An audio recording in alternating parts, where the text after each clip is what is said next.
En appuyant sur le bouton qui présente la somme des transactions mensuelles sur le montant budgété, ouvrira la fenêtre de détail cumulatif qui vous permettra de consulter l'ensemble des transactions du mois courant qui sont arrimées à ce poste budgétaire. Il est également possible de naviguer vers la répartition transactionnelle en appuyant sur la flèche verte double qui vous naviguera à l'intérieur de la répartition transactionnelle de la transaction courante. Au besoin, si vous avez à additionner une répartition transactionnelle, vous serez appelé à utiliser le bouton « Plus » avec les deux flèches vertes qui vous permettront de pouvoir additionner une nouvelle répartition transactionnelle. Au besoin, l'utilisation du couteau, des ciseaux, vous permettra, tel que présenté ici, de couper une répartition transactionnelle.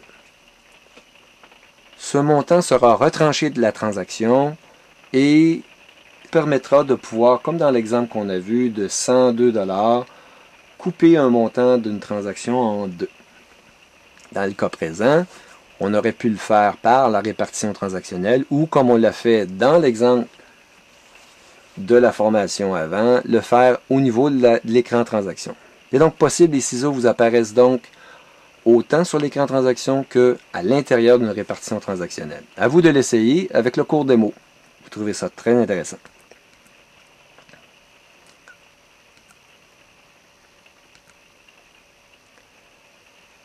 L'arrimeur vous affiche un crochet vert pour la transaction courante si cette dernière est déjà arrimée. Il est possible, dans l'arrimeur pour la transaction arrimée, de naviguer également, comme le détail cumulatif le faisait, vers la répartition transactionnelle à l'aide toujours du crochet vert, la double flèche verte, dis-je. Pour les cas où vous consultez dans le détail cumulatif une transaction qui aurait mal été arrimée et qui serait normalement arrimée à un autre poste budgétaire, vous avez deux choix. L'utilisation dans le détail cumulatif de la chaîne brisée déliera cette transaction à ce poste budgétaire. Il est également possible dans l'arrimeur d'arrimer la transaction à un autre poste et un message de confirmation vous demandera si vous voulez changer la liaison à un autre poste. À vous de choisir. Les répartitions transactionnelles nous permettent de consulter la sous-catégorie qui est reliée. Au besoin, on pourrait la changer. On passe d'une transaction à une autre lorsqu'on est dans l'arrimeur à l'aide des deux flèches gauche et droite qui sont en bleu au bas de l'écran. Ça vous évite de retourner à transaction, choisir une nouvelle transaction, retourner à l'arrimeur. Donc, en demeurant dans l'arrimage, l'arrimeur vous permet de passer à la transaction suivante à l'aide de ces deux flèches qui sont présentées dans le menu du bas. Le détail cumulatif et les répartitions transactionnelles offrent une icône en haut dans l'entête qui vous permet de naviguer vers les répartitions budgétaires. Au besoin, si vous aviez à corriger, améliorer ou faire évoluer les montants, vous pourriez y accéder de la façon suivante. Comme on a mentionné précédemment, l'icône d'information permet d'accéder les références externes qui vous permettront au besoin d'en retirer une si le moteur de reconnaissance des conciliations bancaires automatiques vous présente un conflit. Vous pourriez corriger ce conflit en allant retirer au besoin une certaine référence pour un poste budgétaire en particulier. Toujours dans la barre de navigation tout au bas, existe une icône qui vous permet d'accéder aux graphiques et aux rapports. Cet écran, on peut le voir en haut, existe deux boutons. Un vous permet de voir la liste des rapports et l'autre la liste des graphiques qui sont disponibles. En activant avec le bouton de droite la tarte qui est là présente, vous démarrerez le graphique qui est requis. À noter, en bas de l'écran, existent différentes options que nous allons couvrir plus tard.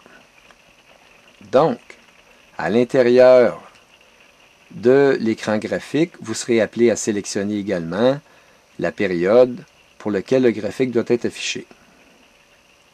En choisissant l'icône graphique ou rapport, l'aperçu graphique ou rapport vous sera présenté.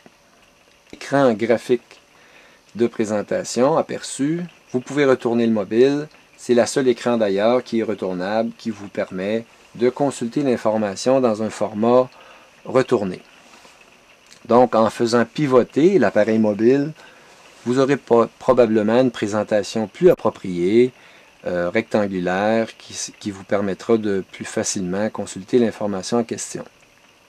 À noter que dans l'écran présent actuellement, le petit carré vert représente la dernière journée où votre dernier import a été fait. L'option graphique vous permet d'ailleurs, au bas de l'écran, de démarrer Voir graphique sur PC, qui vous permettra à ce moment-là de pouvoir consulter. Si vous vous connectez à l'adresse indiquée au bas de l'écran du mobile, il vous sera possible de démarrer l'utilitaire PC graphique et rapport.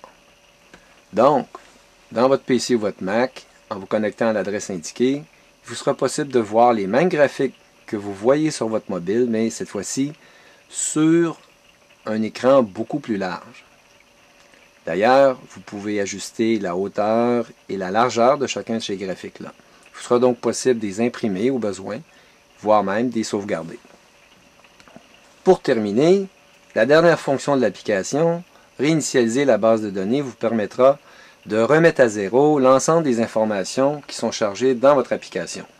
Évidemment, si vous avez suivi le cours Démo 1, Démo 2 et Démo 3, il vous sera requis d'activer cette fonction avant d'importer vos propres données de votre compte bancaire.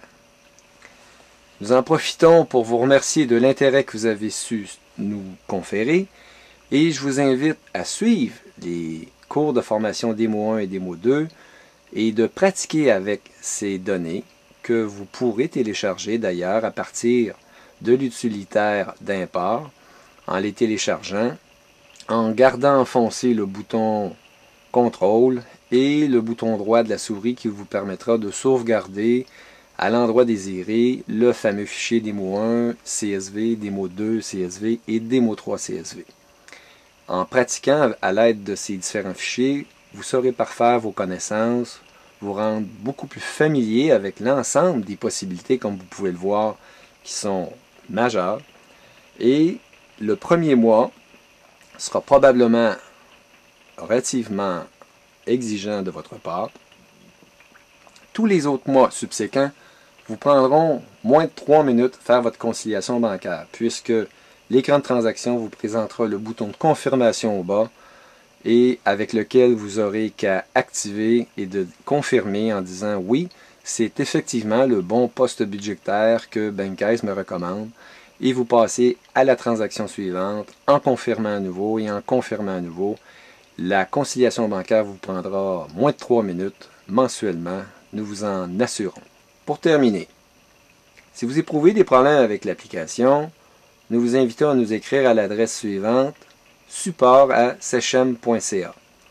Bien sûr, si le problème est en lien avec l'importation du fichier, nous vous recommandons de nous mentionner quelles sont les valeurs de l'identité que vous avez saisie et attacher au message un exemple du fichier bancaire que vous tentez d'importer.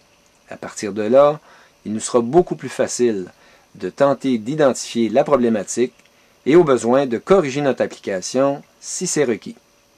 La confidentialité de l'information sera évidemment respectée. Nous vous invitons également à nous écrire si vous avez des questions plus particulières que les informations de formation ou l'aide en ligne n'auraient pas su répondre.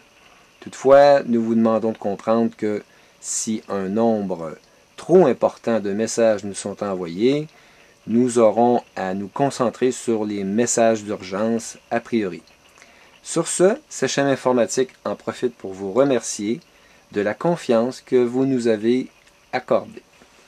Bonne conciliation bancaire.